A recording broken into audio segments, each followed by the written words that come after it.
tú sabes por qué a mí se me entendió en todo el mundo. Por el acento.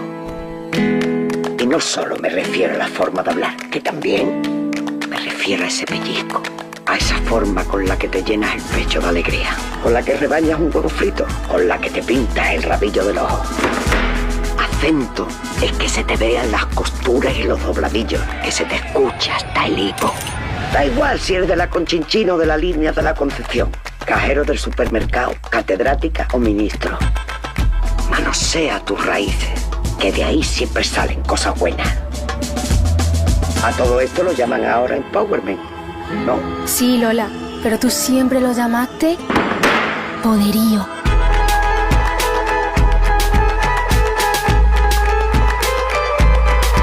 Con mucho acento. El acento es tu tesoro, no lo pierdas nunca.